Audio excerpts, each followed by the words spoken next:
తెలంగాణ రాష్ట్రంలో విద్యా వ్యవస్థ మొత్తం భ్రష్టు పడుతుందంటూ ఆమ్ ఆద్మీ పార్టీకి సంబంధించినటువంటి నాయకులంతా కూడా తీవ్రంగా బగ్గుమంటున్న పరిస్థితి కూడా ఉంది.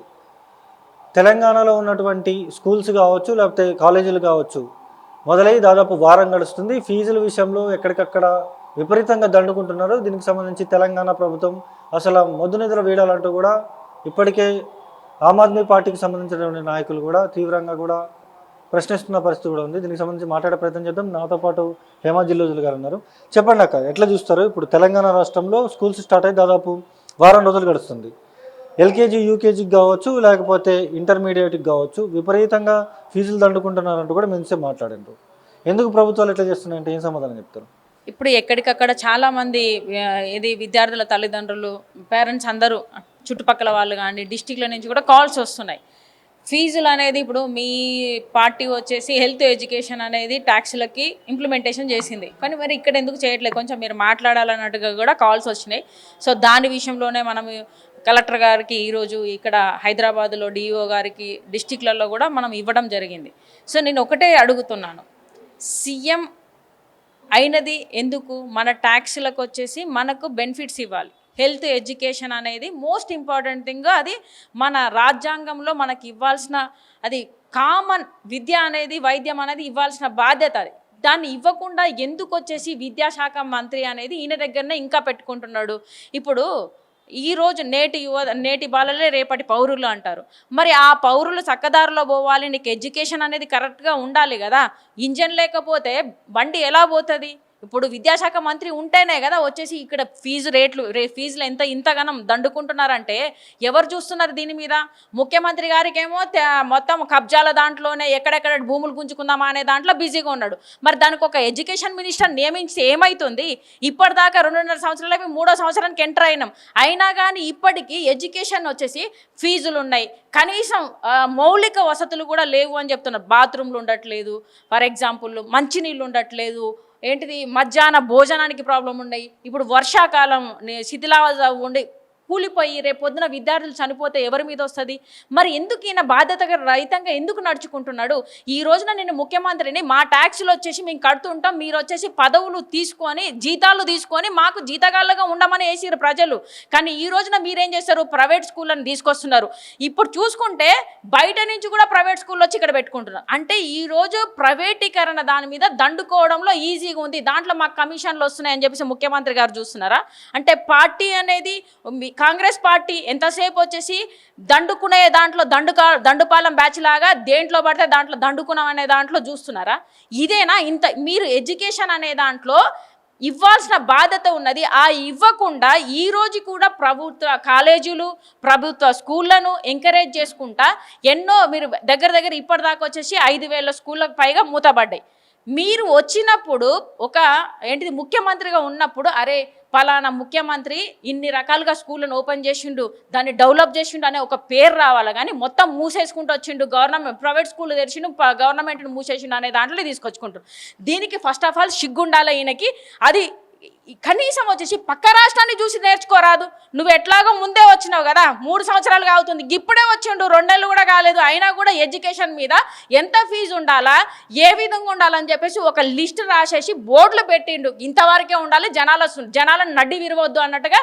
పక్క రాష్ట్రంలో ఉన్న విజయ్ తనను కూడా చూసి నేర్చుకోవచ్చు ఇప్పటికైనా. నువ్వు అది కూడా నేర్చుకోవట్లేదు. ఆమ్ ఆద్మీ పార్టీ ఎడ్యుకేషన్ వచ్చేసి నీకు ఫ్రీగా అంటే ట్యాక్స్లకు ఇచ్చి 0 బడ్జెట్లో ఉంచింది. ఏది మన ఢిల్లీలో వచ్చేసి అప్పులేని రాష్ట్రంగా ఉంచింది హెల్త్ ఎడ్యుకేషన్.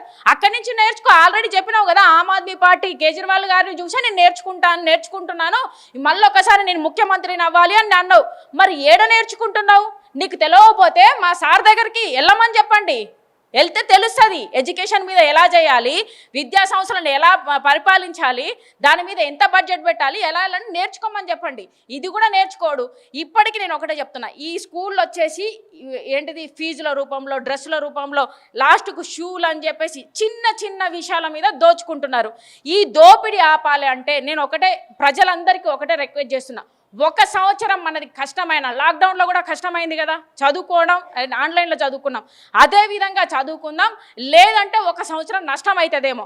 దయచేసి మన అందరి ప్రజలకు ఒకటే రిక్వెస్ట్, ఈ వ్యవస్థను ఈ బడాబాబులు ఈ ఫీజుల వసూళ్ల వ్యవస్థను మనం అడ్డుకోవాలి, మొత్తానికే లేకుండా నశించేలాగా చేయాలి అంటే మనందరం బయటికి రావాలి.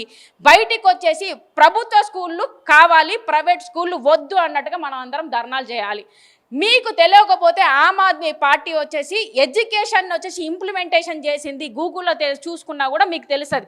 ఆమ్ ఆద్మీ పార్టీ గూగుల్లో కొట్టి చూడండి, అరవింద్ కేజ్రీవాల్ గారు వచ్చేసి తను చెప్పినట్టుగా మేనిఫెస్టోలో హెల్త్ ఎడ్యుకేషన్ అనే దాన్ని ఇంప్లిమెంటేషన్ చేసిన పార్టీ ఏదైనా ఉంటే ఆమ్ ఆద్మీ పార్టీ అని వస్తుంది, ఒకసారి చూసుకోవచ్చు. నేను రిక్వెస్ట్ చేశాను, మనందరం బయటకు వద్దాం, మన యువతను మన విద్యార్థులను కాపాడుకోవాలి, మన రాష్ట్ర ప్రజలను. ఎందుకంటే ఈరోజు ఈ విద్యా పేరుతో వచ్చేసి నడ్డి విరుస్తున్నారు. ఎంతసేపటికి ఎల్కేజీ యూకేజీ దగ్గర నుంచే లక్షలు ఫీజు అయిపోయి ఇప్పుడు డిగ్రీలు చదవాలంటే ఎన్ని కోట్లు కావాలా? పోనీ ఆ కోట్లతో పెట్టినా కూడా వీళ్ళు ఏమైనా జాబులు ఇస్తున్నారా? జాబులు ఇవ్వట్లే. మరి ఎందుకు ఇంత నడ్డి విరుస్తున్నారు? ఇది కామన్గా మనకి ఇవ్వాల్సిన బాధ్యత ఈ ప్రభుత్వాన్ని ఉంది. ఈ ప్రభుత్వం మర్చిపోయింది కాబట్టి మనం గుర్తు చేయాలి. మన ట్యాక్స్లకు మీరు ఇవ్వాల్సిన బాధ్యత ఉందని చెప్పేసి మనందరం అడుగుదాం. మీరందరూ బయటికి రావాల్సిందిగా నేను ప్రజలను రిక్వెస్ట్ చేస్తున్నాం. మనం పోరాడితే పోయేదే ఉంది, మనది మనకు కావాలి అంటే మనం తెలంగాణ పోరాడి తెచ్చుకున్నాం. ఈ రోజున వచ్చేసి విద్యా వ్యవస్థను చక్కదిద్దుకునే బాధ్యత మన మీద కూడా ఉంది. ఇంకో విషయం చూసుకుంటే కాలేజీలు ఈ మధ్యలో నార్త్ ఇండియా నుంచి కూడా వచ్చి పెడుతున్నారు. ఇక్కడ దోచుకున్న సరిపోట్లే. ఈ నారాయణ, శ్రీ చైతన్య, ఆ చైతన్య, ఈ చైతన్య, ఇంకా మల్లారెడ్డి వీళ్ళందరూ ఉంటారు. ఇక ఈ సరిపోవట్లేదని చెప్పేసి రెజులెన్సా ఒకటి వచ్చింది, అలేనను ఒకటి వచ్చింది. వీళ్ళు బయట నార్త్ ఇండియన్ వచ్చి ఇక్కడ పెట్టారు. కనీసం వాళ్ళకు వచ్చేసి పర్మిషన్లు కూడా లేవు.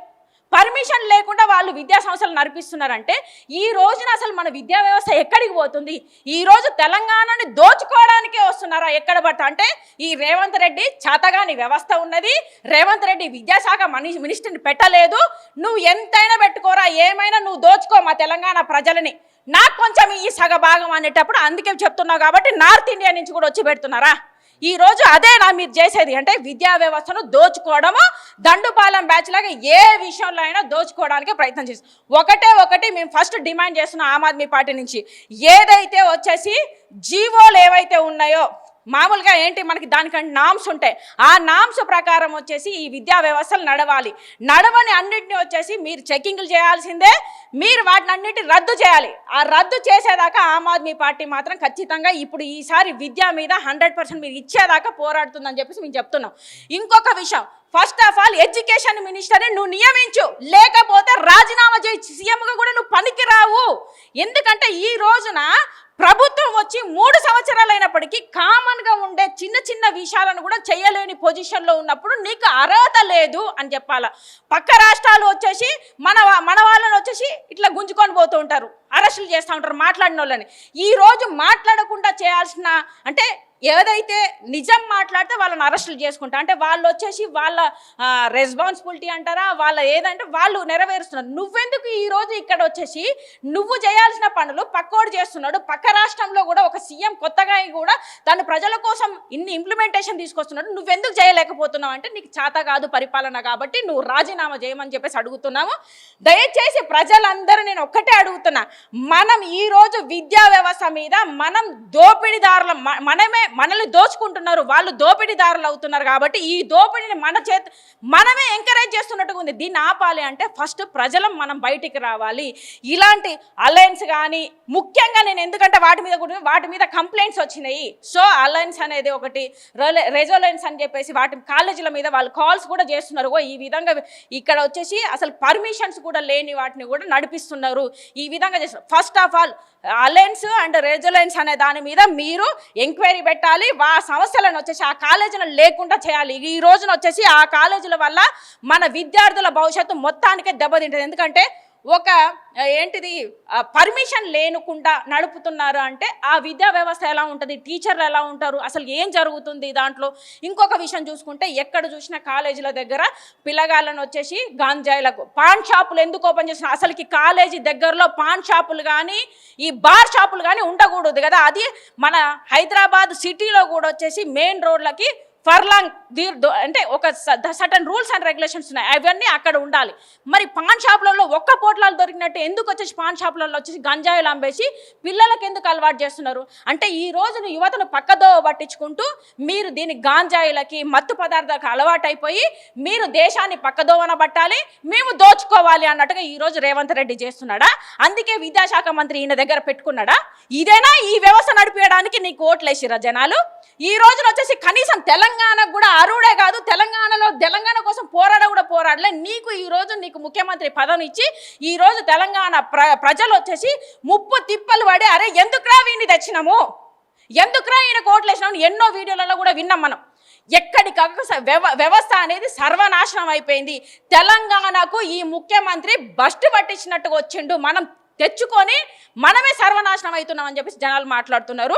ముఖ్యంగా విద్యా వ్యవస్థలు ఏదైతే ఉన్నాయో జీవో నెంబర్స్ ఉన్నాయి, అవి నామ్స్ ప్రకారము ఆ నామ్స్లలో లేకపోతే యూజీ సంథింగ్ ఏంటిది యూజీజెస్ అనుకుంటా ఆ సెక్షన్స్ ప్రకారం వాటి సంస్థల ప్రకారము, అదేవిధంగా నామ్స్ రూల్స్ కొన్ని ఉన్నాయి, వాటి ప్రకారం వచ్చేసి ఇవి నడవకపోతే వాటినన్నింటినీ ఆ సంస్థలను ఆ కాలేజీలను రద్దు చేయాలి. ఫస్ట్ ఆఫ్ ఆల్ ఇంకొకటి ఎడ్యుకేషన్ మినిస్టర్ నియమించాలి. ఇంకొకటి ప్రజలకు ముఖ్యంగా మేము పిలుపునిస్తున్నాం, మనందరం కలిసి పోరాడదాం, ఈ విద్యా వ్యవస్థ మీద జరుగుతున్న దోపిడీని మనం అరికట్టాలని చెప్పేసి వీళ్ళందరినీ నేను రిక్వెస్ట్ చేస్తున్నాను. 1 సంవత్సరం అయితే పోతుందేమో, కానీ నెక్స్ట్ తరాలకు వాళ్ళకు బంగారు భవిష్యత్తు ఇవ్వాలి అంటే ఈరోజు మనం విద్యా వ్యవస్థ మీద పోరాడాలి. ఈ ముఖ్యమంత్రికి బుద్ధి వచ్చి ఎడ్యుకేషన్ మినిస్టర్ నియమించేదాకా మనం పోరాడి ఈ వ్యవస్థను, ఈ భ్రష్టు పట్టిన వ్యవస్థను మనం మంచి చేసుకునే అవకాశం మనకు ఉంది. కాబట్టి నేను ఖచ్చితంగా మీకు ఒకటే చెప్తున్నా, Aam Aadmi party education health మీద ఇంప్లిమెంటేషన్ చేసిన పార్టీ కాబట్టి ఒక్కసారి అవకాశం ఏమని చెప్పేసి మేము ప్రజలను కోరుకుంటున్నాం. ముఖ్యంగా ప్రభుత్వ పాఠశాలలు ఏవైతే ఉన్నాయో ప్రభుత్వ పాఠశాలలు మొత్తం కూడా సస్యశ్యామలంగా ఉన్నాయి, ప్రభుత్వ పాఠశాలలో కూడా చదువుకోవచ్చు, డబ్బులు లేని పిల్లలు అంటూ కూడా కొంతమంది కాంగ్రెస్ పార్టీ నాయకులు మాట్లాడుతూ ఉన్నారు. ఎట్లా చూస్తారు? ఇప్పుడు ఏ ప్రభుత్వం నేను పోయినసారి కూడా ఇప్పుడు కూడా ఒక్కసారి మనందరం పోదాం, మనందరం కెమెరాలు మీరు పట్టుకొని రండి, మేము వస్తాము. ఏ పాఠశాలలు ఈవెన్ దో హైదరాబాద్ సిటీలో ఉన్న రంగారెడ్డి డిస్టిక్లో కానీ, ఇటు సైడ్ చూసుకుంటే ఉప్పల్ సైడ్ కానీ, ఇటు సైడ్ చూసుకుంటే కుత్బుల్లా సైడ్ కానీ పోదాము. ఎక్కడ నేను ఎన్ని స్కూళ్ళు చూపెడుతున్నా చూడండి, శిథిలావస్థ వ్యవస్థలో ఉండి నీళ్లు లీకేజ్ అవుతూ ఉంటే ఎప్పుడు కూలిపోతుందో తెలియదు అనే దాంట్లో ఉంటాయి. చిన్న పిల్లలు 5వ తరగతి చదువుతున్న పిల్లలు కూడా దాంట్లో ఉంటారు. కనీసం వాళ్ళకు వచ్చేసి ఒక్కొక్క స్కూలు ఒక్కొక్క తరగతికి ఒక్కొక్క రూమ్ ఉండాలి, అట్లాంటివి కూడా లేవు. బెంచీలు లేవు, మంచినీళ్ళు లేవు, కనీసం అన్నంలో రాళ్ళు వచ్చినాయి అని చెప్పేసి అవన్నీ కూడా వీడియోస్ నా దగ్గర ఉన్నాయి, కావాలంటే మీకు పంపిస్తాను. మనం ఒకసారి వీడియోస్ డైరెక్ట్గానే పోయి లైవ్లో తీసుకుందాం. నేను కొన్ని స్కూళ్ళు తీసుకుపోతా, గవర్నమెంట్ స్కూళ్ళు, బెంచీలు లేవు, వాళ్ళకి లైబ్రరీ లేవు. స్కూళ్ళకు వచ్చేసి 100 మంది ఉన్న దగ్గర వచ్చేసి ఒక టీచర్ ఉంటే వాళ్ళు ఎట్లా చెప్తారు చదువు? ఒక్కొక్క దగ్గర వచ్చేసి పిల్లలు లేకుండా ఉన్నారు, టీచర్లు ఎక్కువ ఉన్నారు. అది కాకుండా సక్రమైన పద్ధతిలో మీరు ఎక్కడ ఎంత అవసరం ఉన్నదో దాని విషయంలో ఇంకొకటి ప్లే స్కూల్ అనేది most important. 10th class standard వరకు కానీ 12th క్లాస్ స్టాండర్డ్ ఎక్కడ కానీ లేకుండా వీటిని వచ్చేసి మీరు ఏమంటారు, మూసీ నది సుందరీకరణ అంటారు, పెద్ద పెద్ద విగ్రహాలు చేసేసి పెద్దగా రాష్ట్రాన్ని బాగుపరుస్తామంటారు. చిన్న విషయము స్కూళ్ళను రేపటి పౌరులే ఈ నేటి బాలలే రేపటి పౌరులు అన్న వాళ్ళకి చిన్న చిన్న వాటిని మీరు ఇవ్వలేకపోతున్నారు. కామన్గా స్కూళ్ళను వచ్చేసి ఎక్స్పెన్షన్ చేయలేకపోతున్నారు. ఇంటిగ్రేటెడ్ స్కూల్ అన్నారు కదా, నార్మల్గా వచ్చేసి ఉన్న స్కూళ్ళను వచ్చేసి మౌలిక వసతులు ఇస్తున్నారా? మంచినీళ్ళు కానీ, చిన్నపిల్లలకు బాత్రూమ్స్ కానీ, అక్కడికి పోతే ఎంత గలీజ్ వాసన వస్తున్నాయో మనం పోయి ఒకసారి చూద్దాం. ఈయనకు కళ్ళు కనబడుతున్నాయా లేదా ముఖ్యమంత్రి గారు? ఎందుకంటే ఎడ్యుకేషన్ మినిస్టర్ కూడా ఈయననే ఉన్నాడు కాబట్టి ఆయన కళ్ళ కట్టుగా చూపెడదాం కొన్ని వీడియోస్, కొన్ని స్కూళ్ళు చూపెడదాం. ఎవరు వస్తారో రమ్మని చెప్పండి. వాళ్ళ ఎడ్యుకేషన్ మినిస్టర్ లేడు కాబట్టి ముఖ్యమంత్రి వస్తాడా, ఇంకేమన్నా వీళ్ళ తరపు నుంచి వచ్చేసి ఏ లీడర్లను వస్తారో రమ్మని చెప్పండి, చూపెడదాం. అప్పుడు జనాలకు వివరంగా అర్థమవుతుంది ఎన్ని స్కూళ్ళల్లో వీళ్ళు ఏ విధంగా ఉన్నది. మరి నిజంగానే మౌలిక సదుపాయాలు ఉంటే ప్రైవేట్ స్కూళ్ళకి ఎందుకు ఎంకరేజ్ చేస్తున్నారు అంటే, ఈ చిన్న పిల్లలకు వచ్చేసి అవి మనం బాధ్యతగా ఇవ్వాలి అన్నట్టు ప్రైవేట్ స్కూళ్ళకి పెడుతున్నారు. కానీ పైసలు పోతే పోనీ అబ్బాయికి నడ్డి విరిచినా పర్వాలేదు, పోరగాళ్ళని చదివిపించుకుందామని. మరి అది ఎందుకు పెరుగుతున్నాయి? ఈ రోజున అన్ని వసతులు ఉంటే దాంట్లోకి ఎందుకు పోరు? ఒక్కొక్క స్కూల్లో నువ్వు ఒక టీచర్కి ₹1,00,000 శాలరీ ఉంటుంది. ప్రైవేట్ స్కూల్లో ఎంత ఉంటుంది? 15,000 20,000 పెట్టి వాళ్ళు ఎందుకు చెప్పుకుంటున్నారు? ఈ రోజున ప్రైవేట్ స్కూల్లో ఏదైతే టీచర్స్ అందరూ ఉన్నారో గవర్నమెంట్ టీచర్స్ అందరూ ఎందుకు వాళ్ళ పిల్లల్ని వచ్చేసి గవర్నమెంట్లో ఎందుకు చదివారు అంటే వాళ్ళకి తెలుసు కదా ఇక్కడ వసతులు లేవు కాబట్టి మా పిల్లలకు మంచిగా ఉండాలని చెప్పేసి వాళ్ళు చదివిస్తారు. మరి వీళ్ళకి ఎందుకు అలా ఉంటుంది? నువ్వు ఫస్ట్ ఆఫ్ ఆల్ నీ టీచర్లు అందరూ ఎవరైనా, అది పిఎం దగ్గర నుంచి సీఎం దగ్గర వరకు అందరూ ప్రతి ఒక్కరు అందరూ వచ్చేసి గవర్నమెంట్ స్కూల్లో వేయించాలి. మీకు చేత కాకపోతే చెప్పండి, మాకు అధికారం ఇవ్వండి. ఆమ్ ఆద్మీ పార్టీ 100% అప్పు లేని రాష్ట్రంగా మారుస్తాం. అదేవిధంగా వచ్చేసి ఎడ్యుకేషన్ హెల్త్ అనేది మేము ఇంప్లిమెంటేషన్ చేసి చూపెడతాం. మీకు చేత కాకపోతే ఒకసారి ఆమ్ ఆద్మీ పార్టీ ఏ విధంగా చేసిందో గూగుల్లో కూడా సెర్చ్ చేసుకోండి. లేకపోతే అరవింద్ కేజ్రీవాల్ గారిని అడిగినా కూడా మీకు పాఠాలు చెప్తారు. ముఖ్యమంత్రి గారు రేవంత్ రెడ్డి మీకే చెప్తున్నాం, ముందుగా ఇది వినండి. అది చూస్తున్నాం కదా. ఖచ్చితంగా కూడా తెలంగాణ రాష్ట్రంలో ఉన్నటువంటి ప్రభుత్వ పాఠశాలలు కావచ్చు, లేకపోతే ప్రైవేట్ పాఠశాలలు కావచ్చు, గవర్నమెంట్ కాలేజీలు కావచ్చు, లేకపోతే ప్రైవేట్ కాలేజీలు కావచ్చు, ఇవన్నీ కూడా తీవ్రంగా కూడా దండుకుంటున్నారు అంటూ కూడా ఆమ్ ఆద్మీ పార్టీకి సంబంధించినటువంటి నాయకులు అయితే బగ్గుమంటున్న పరిస్థితి కూడా అయితే ఇక్కడ ఉంది. ఇది ఇక్కడ ఉన్న situation. Video journalist Shashikant, Sunny, Mic TV, Hyderabad.